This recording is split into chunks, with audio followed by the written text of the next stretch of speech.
Welcome back to this podcast that has a new and improved title now, Funny Girl Abroad. I think it's works way better for this thing. It's more descriptive, which is important. You see it, you know what's up, who, what, where, right way.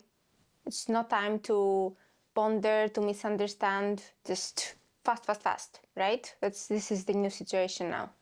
Fast. And I figured this out recently because I was going through the podcast, the previous episodes, because I noticed that I did it for a bit more than a month, which is a long time for me, for anything.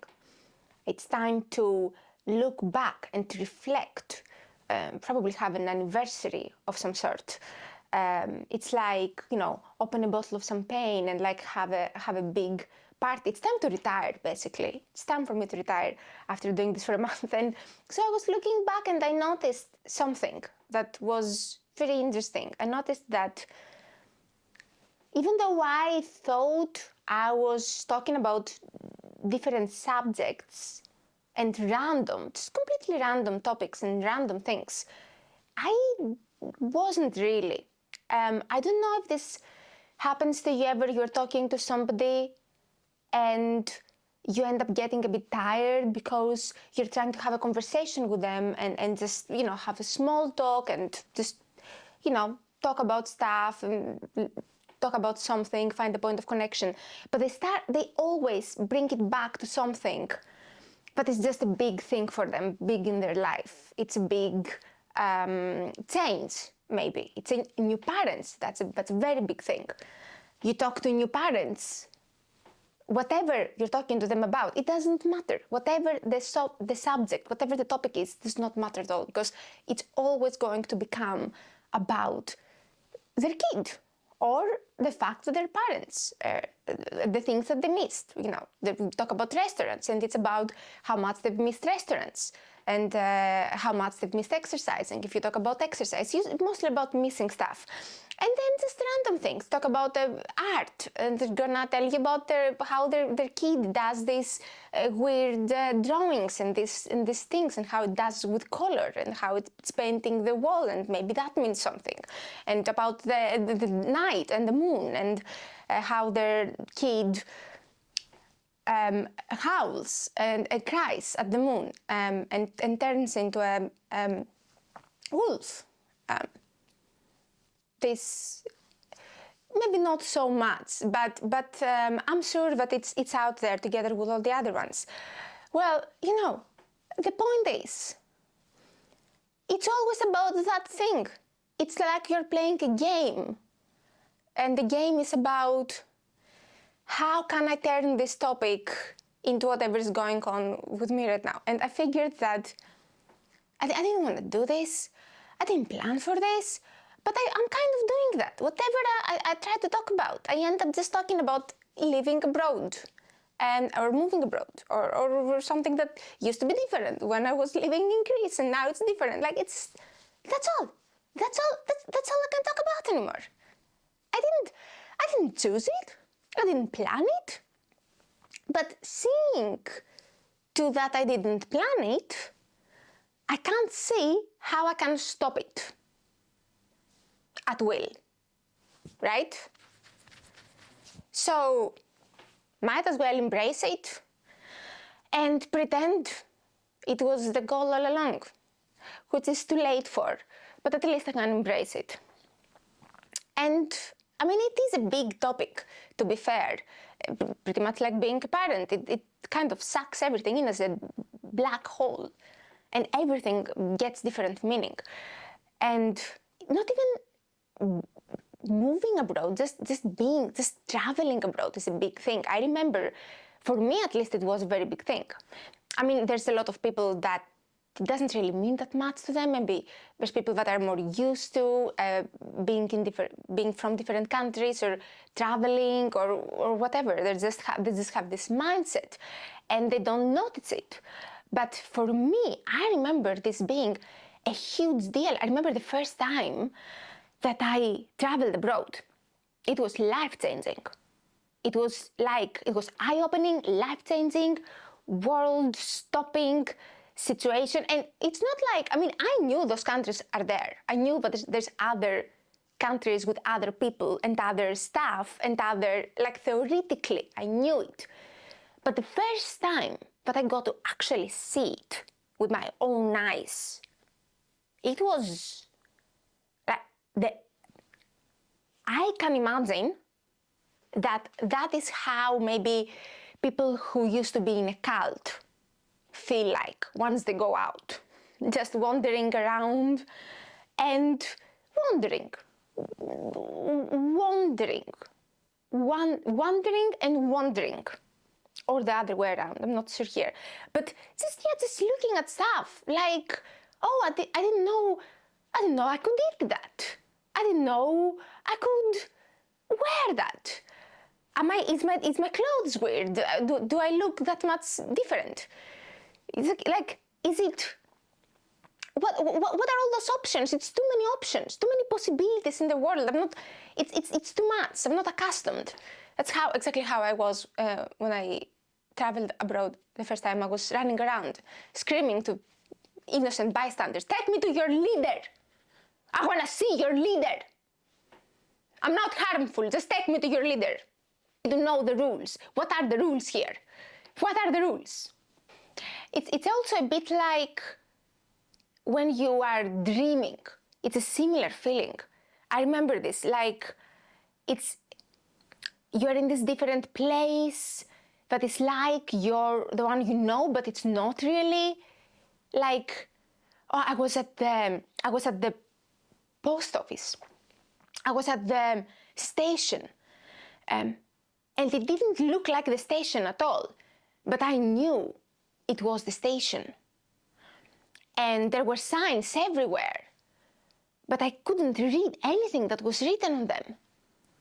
And then everybody was looking at me, and I was feeling a bit weird, like, oh, do they know? Do they know I'm not one of them? You know, like Inception. And then I had to find the bathroom, but it was impossible to find the bathroom. I couldn't find it anywhere. I was just running around and asking, and I couldn't. And then I woke up. People are dreaming sometimes of traveling to a different country or living in a different country, and it makes sense because the whole experience is actually a lot like a dream, literally. And pretty much just like in dreams, you get to experience, despite the obvious inconvenience, you do get to experience things that you wouldn't otherwise, that you don't regularly, ordinarily. And so a lot of people, sometimes for different reasons, find themselves in a situation that have to live abroad for a specific amount of time or for an unforeseeable amount of time.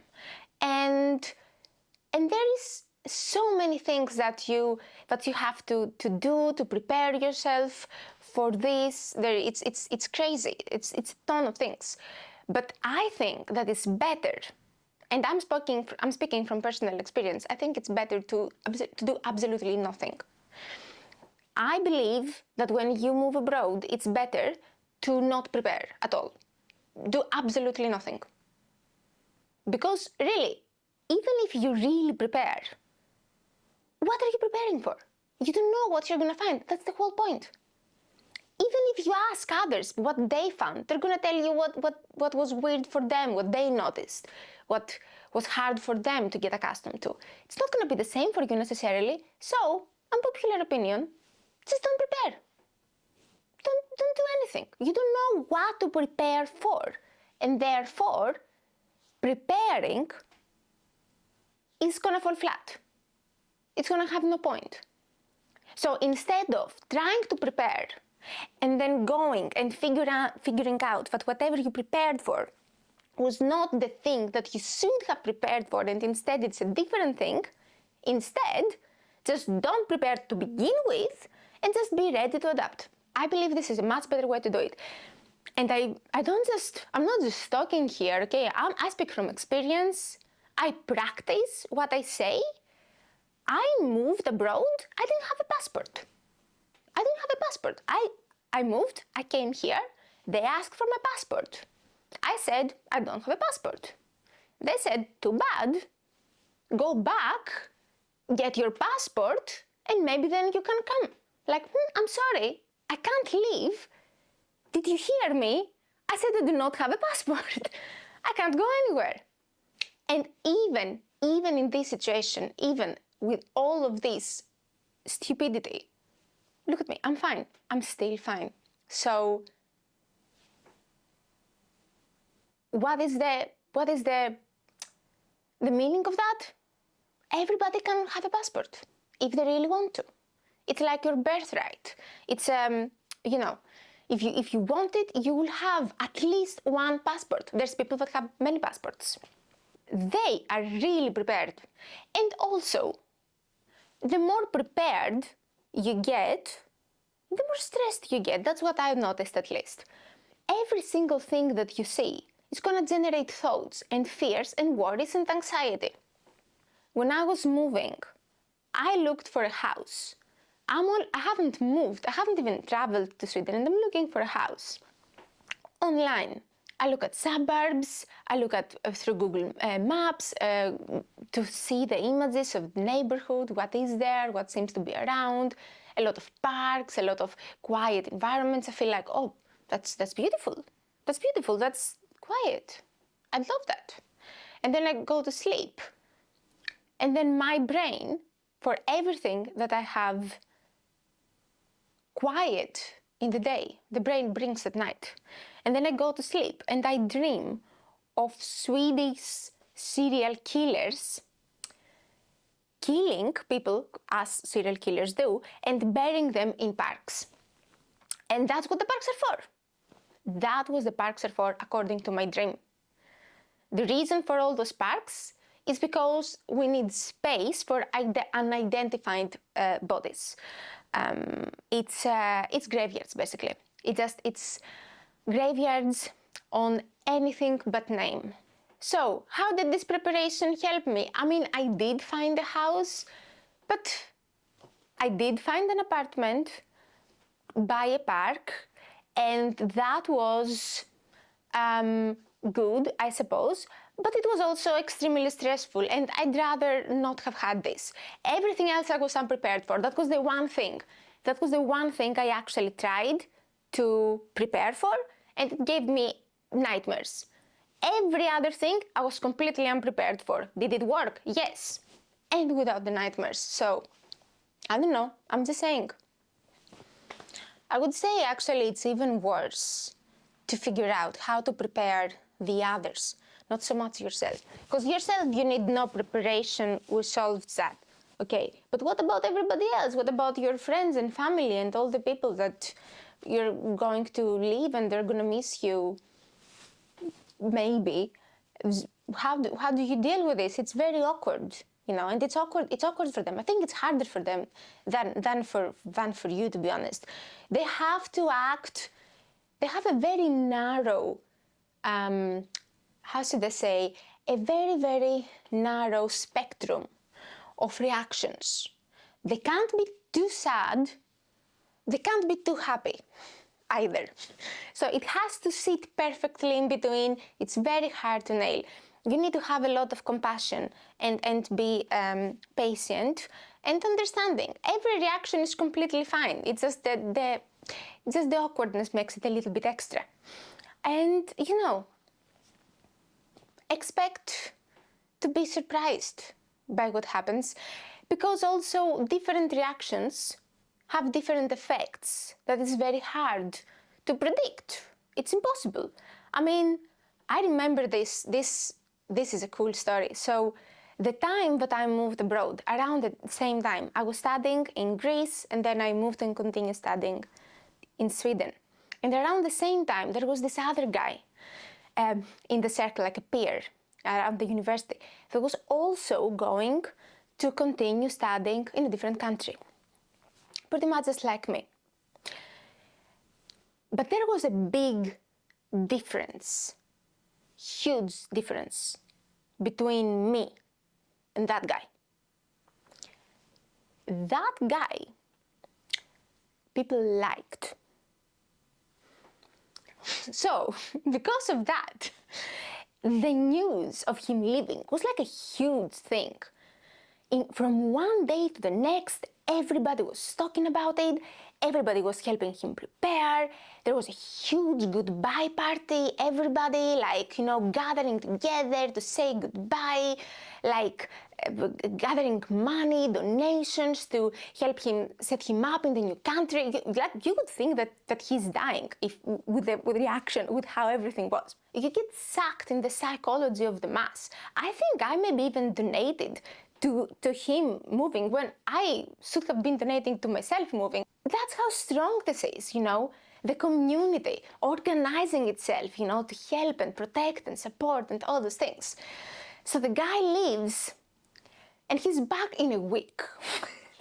Maybe less, maybe a bit more, but definitely less than a month. And I get it. 100%. I'd be back also, most probably, if I've had this experience. Because you have this, and then you go to a place where, to put it politely, nobody cares if you live or die. So, that's gonna hurt a little bit, that's gonna hurt a bit. So, if you have a friend that's leaving, that's going abroad to study or for work or for whatever reason, just don't make a huge deal out of it. That's my opinion. My opinion is to just don't be nice even. Just maybe be a bit indifferent, maybe a little rude, I mean, you can do this thing, but I remember a bit that, you see them and after they've told you that they're gonna leave, every time you see them, you ask them, oh, haven't you left yet? That's an amazing thing to do. That's motivating, I think there's two types of friends that are good in this situation. It's the haven't you left yet?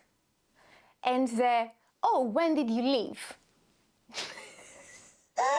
I think all of my friends fall in one of those two categories.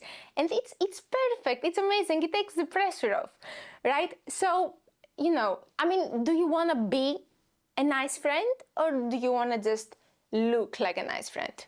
Because if you really want to be a nice friend, if you want to be nice, don't be nice. That's the bottom line. That's what I'm trying to get to here. Thank you so much. Mission accomplished. I did it, I finished it, mission accomplished. I should probably put a disclaimer under every advice that I give here to make sure that nobody follows it, basically. That would be very convenient, very nice, very, very respectful. Well, that's it. I think I'm done. What a nice, lovely, kind way to finish this. I think I'm done, okay? I don't know if you're done listening to me, but I'm done talking. So, I'm done. Thank you. Goodbye. See you later.